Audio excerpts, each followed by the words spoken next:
వ్యూహం సినిమా నిర్మాత దాసరి కిరణ్ను నిన్న హైదరాబాద్లోని తన నివాసంలో విజయవాడకు చెందినటువంటి పడమట పోలీసులు అరెస్ట్ చేసి విజయవాడ తరలించారు.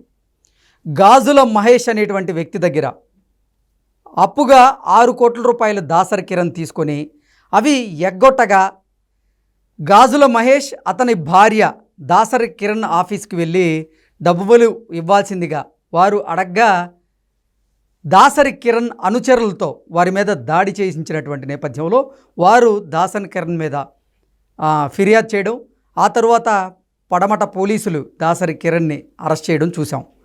అయితే వారి దగ్గర తీసుకున్నటువంటి 6 కోట్ల రూపాయలు ఆయన వ్యూహం సినిమాకి వినియోగించారని, ఇప్పుడు దాసరి కిరణ్ అరెస్ట్ అయినటువంటి నేపథ్యంలో వ్యూహం సినిమా దర్శకుడైనటువంటి రామ్ గోపాల్ వర్మ మీద కూడా పలు కేసులు నమోదైనటువంటి నేపథ్యంలో వర్మ కూడా అరెస్ట్ అవ్వడం ఖాయమనేటువంటి ఇప్పుడు ప్రచారం జరుగుతున్న నేపథ్యంలో ఈ అంశం మీద మనం పూర్తి స్థాయిలో విశ్లేషణ చేసుకుందాం. ప్రస్తుతం మనతో పాటున్నారు ప్రముఖ రాజకీయ విశ్లేషకులు, ప్రముఖ సీనియర్ జర్నలిస్ట్ డివిఎస్ గారు. వారితో మాట్లాడదాం. సార్ నమస్తే. సార్ నమస్తే. సార్, వ్యూహం సినిమా నిర్మాత ఆయన గాజుల మహేష్ దగ్గర నుంచి 6 కోట్ల రూపాయలు అప్పు చేసి వ్యూహం సినిమాకి ఆ డబ్బులు ఖర్చు పెట్టారని, అప్పు తీర్చమని అడిగితే మహేష్ మీద వారి అనుచరులతో దాడి చేయించారని ఆయన ఫిర్యాదు మేరకే దాసరి కిరణ్ అరెస్ట్ అయ్యారు. ఇప్పుడు వ్యూహం నిర్మాత అరెస్ట్ అయిన నేపథ్యంలో వ్యూహం సినిమా దర్శకుడైనటువంటి రామ్ గోపాల్ వర్మ మీద కూడా పలు కేసులు ఉన్నాయి. మరి రామ్ గోపాల్ వర్మ కూడా అరెస్ట్ కాబోతున్నారనేటువంటి ప్రచారం జరుగుతోంది. దీని మీద మీ విశ్లేషణ ఏంటి సార్? అంటే ఇది వ్యూహం 3 ఇప్పుడు వ్యూహం 1, వ్యూహం 2 అనుకుంటా, 2 సినిమాలు ఉన్నట్టున్నాయి. ఏదో శపథం అనో ఏదో అన్నట్టున్నారు. ఇప్పుడు దాసరి కిరణ్ మరి దాని నిర్మాత. అసలు ఏ విధంగా దాసరి కిరణ్ అటు రియల్ ఎస్టేట్లో లేకపోతే ఇటు ఫిలిం ప్రొడక్షన్లో అతను ఎంతమంది దగ్గర డబ్బులు తీసుకున్నాడు, ఎంతమంది దగ్గర ఎగ్గొట్టాడు. ఇప్పుడు ఇది ఒక కేసు. ఏది మీరు చెప్పినటువంటి గాజుల మహేష్, అతను ఏంటి సమీప బంధువే అనుకుంటాను. అవును, వచ్చి ఇక్కడ స్థిరపడ్డాడు బంజారా హిల్స్లో. మరి అతని దగ్గర ఒక 4.5 కోట్లు మరి 5-6 కోట్లు అప్పు తీసుకున్న పరిస్థితి. ఆ డబ్బు మరి సినిమాల్లో పెట్టాడా, రియల్ ఎస్టేట్లో పెట్టాడా, ఆ డబ్బుతోనే వ్యూహం సినిమా తీశాడా, అది అట్రప్లాప్ అయితే అవ్వచ్చు, అది వేరే విషయం. కాకపోతే ఒకటి మరి డబ్బులు ఎగ్గొట్టిన దీంట్లో ఏది 2021 నుంచి 2024 దాకా వాళ్ళ మధ్య ఈ డబ్బు లావాదేవీలు మహేష్కిను కిరణ్కి మధ్య, వాళ్ళు మొన్న భార్యాభర్తలు. యాక్చువల్గా వాళ్ళది ఏదో తెనాల దగ్గర పెరవలంట. ఇప్పుడు అతను మరి వాళ్ళు వచ్చి ఆ బెంజ్ సర్కిల్ దగ్గర వీళ్ళ ఆఫీస్కి వెళ్ళి డబ్బులు ఇవ్వమని అన్నారు.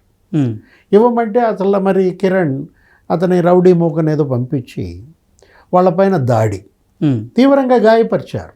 అతను ఎవరో అక్కడ వారు నాగరాజు ఎవరో మరి, అతను ఆ చేతికి కడియం ఏదో ఉన్నట్టుంది, ఆ కడియంతో కొట్టేసరికి ఆ మహేష్ చెవి తెగిపోయినట్టు, భార్య ముఖం మీద కూడా గాయాలయ్యాయి. ఇప్పుడు ఆ కేసులో పట్టుకొచ్చారు. ఎవరిని?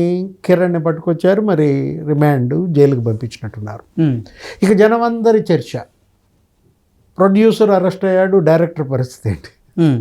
అంటే డైరెక్టర్ మీద కూడా పలు కేసులు నమోదైనాయి కదా. వ్యూహం సినిమా విషయంలోనే కొన్ని కేసులు ఉన్నాయి కదా. రామ్ గోపాల్ వర్మ మీద గతంలో మనం చూసాం. ప్రకాశం జిల్లా పోలీసులు వాళ్ళు అప్పటిని ఈయన దగ్గరికి వచ్చేవాళ్ళు అరెస్ట్ చేయడానికి.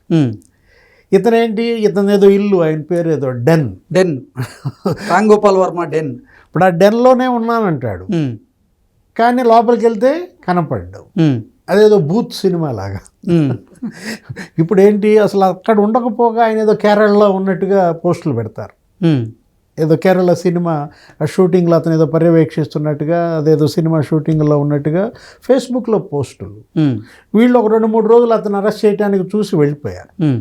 ఏది ఆ ప్రకాశం జిల్లా పోలీసులు, అది పెద్ద సినిమా, మనకి ఛానల్స్లో ఇక రోజు వాటి గురించే. సరే, మొత్తానికి ఏదో యాంటిసిపేటరీ బెయిల్ ఏదో తెచ్చుకున్నట్టున్నాడు, మళ్ళీ ఆ కేసుల్లో అటెండ్ అయినట్టున్నాడు. ఏది ఆ ప్రకాశం జిల్లా పోలీసులకి విచారణకు హాజరైనటువంటి పరిస్థితుల్లో ఇప్పుడు ఆ వ్యూహం 1, వ్యూహం 2 సినిమాలు, అది ఫైబర్ నెట్లో ఏదో ఉంది, అదొక ఇష్యూ. ఇప్పుడు జీవి రెడ్డి నీకు తెలుసు కదా, నీకు పరిచయమేగా జీవి రెడ్డి, ఫైబర్ నెట్ చైర్మన్గా. ఇప్పుడు అతనేంటి ఇవన్నీ తోడాడు. అదో పెద్ద స్కామ్ అంట సార్. అది ఏదో మరి ఫైబర్ నెట్లో రిలే చేసినందుకు కొంత అమౌంట్ వీళ్ళకి ఇచ్చారని, అసలు అందులో వ్యూయర్షిప్ ఏదో గోల్మాల్ చేశారని, వ్యూకి ఇంత అని చెప్పి ఏదో తీసుకున్న దీంట్లో ఇప్పుడు ఆ కేసు మళ్ళా పడుద్దా? లేదు అసలు మరి పవన్ కళ్యాణ్ పైన అతను పెట్టిన పోస్టులు, లోకేష్ బ్రాహ్మణుల పైన పెట్టిన పోస్టులు, అసలు వ్యక్తిత్వ హననం చేస్తూ ఆయన తీసిన తీరు, చంద్రబాబు లేకపోతే లోకేష్ వీళ్ళిద్దరినీ ఈ సినిమాల్లో ఏ విధంగా చిత్రించారు, వాళ్ళ క్యారెక్టర్లు, పవన్ కళ్యాణ్ కూడా, ఇవన్నీ ఇప్పుడు వెంటబడి తరుముతున్నాయా? ఇప్పుడు చేసిన పాపం మరి ఊరికే పోతుందా?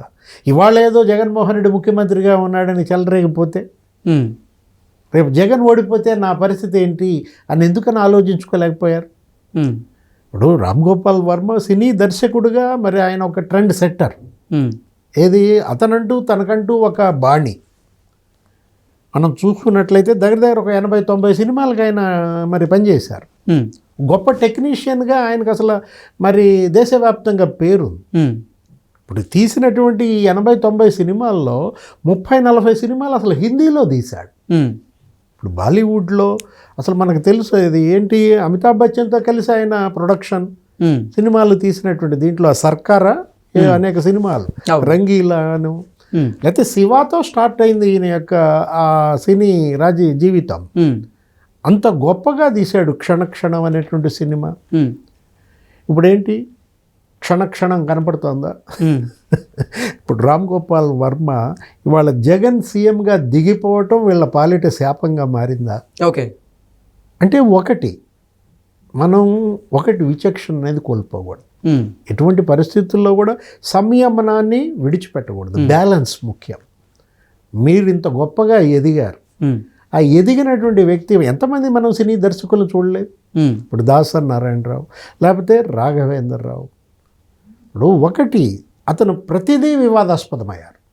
ఆర్జీవి తన యొక్క చివరి దశలో ఏ విధంగా ఇదైపోయాడంటే సినిమాలు ఆడకపోవటం ఒకటి, అతను తీసిన ప్రతి సినిమా ఫ్లాప్ అవ్వటమో ఏదో మొత్తానికి ఒక ఫ్రస్ట్రేషన్.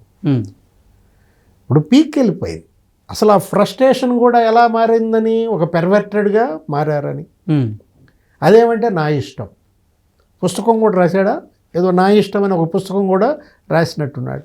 ఇప్పుడు ఇవాళ అతని ఇష్టం ఎంతవరకు? ఇప్పుడు నా ఇష్టం అని చెప్పి నువ్వంటూ ప్రజలపైన ముద్ర వేసే స్థాయిలో గుర్తింపు వచ్చింది.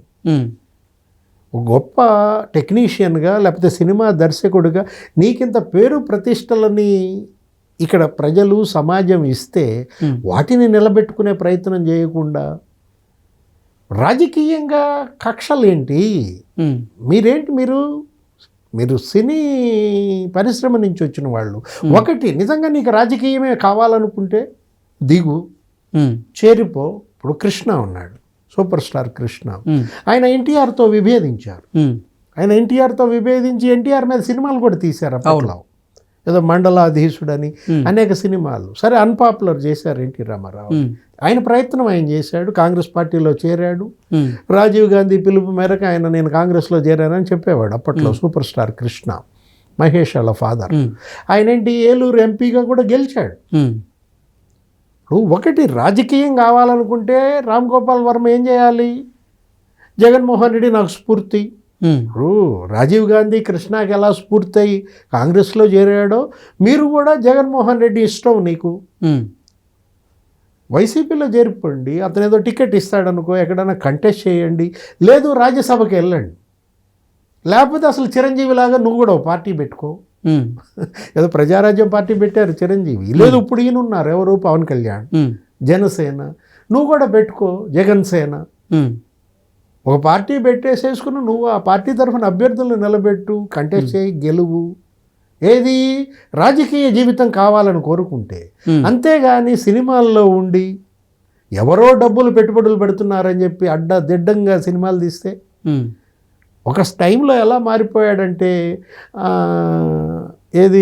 ముంబై అండర్ వరల్డ్ వాటిపైన సినిమాలు తీస్తూ అసలు ఇతనే ఒక అండర్ వరల్డ్ క్రియేట్ చేసుకున్నాడు. సార్ తనే ఒక డాన్గా మారాడా? ఏంటి ఇప్పుడు వాళ్ళపైన సినిమాలు తీస్తే అంతవరకే నువ్వు పరిమితం కావాలి, కానీ అండర్ వరల్డ్తో నీ సాన్నిహిత్యం ఇవాళ నీకు పాలిట శాపం అవుతుందా? బాధితులంతా ఇవాళ వెల్లువెత్తుతున్నారు. ఇప్పుడు వీళ్ళు బాధితులేగా. ఇప్పుడు దాసరి కిరణ్ బాధితులు, ఆ బాధితులు వచ్చి కేసు పెట్టారు, అరెస్ట్ అయ్యారు. ఇక ఆర్జీవి బాధితుల విల్లు అంటావా? రేపొద్దున ఆల్రెడీ ఆయన పైన ఏదో చెక్ బౌన్స్ కూడా కేసు ఉంది. ఆ కేసు కూడా ఏదో తేలిపోయినట్టుంది. ఆ చెక్ బౌన్స్ కేసులో నుంచి బయటపడటానికే ఇన్నాళ్ళు పట్టింది ఆయనకి, రామ్ గోపాల్ వర్మ. ఇప్పుడు ఇంకెన్ని కేసులు ఆర్జీవీపై పడబోతున్నాయి? ఇప్పటికున్న కేసులు ఏం జరుగుతోంది? ఇప్పుడు వ్యూహం సినిమా నిర్మాత అరెస్ట్ అయ్యాడు, వాట్ నెక్స్ట్ అంటున్నారు. దర్శకుడు అరెస్టా, దర్శకుడిపై కేసులా? Okay sir, thank you so much. నమస్తే.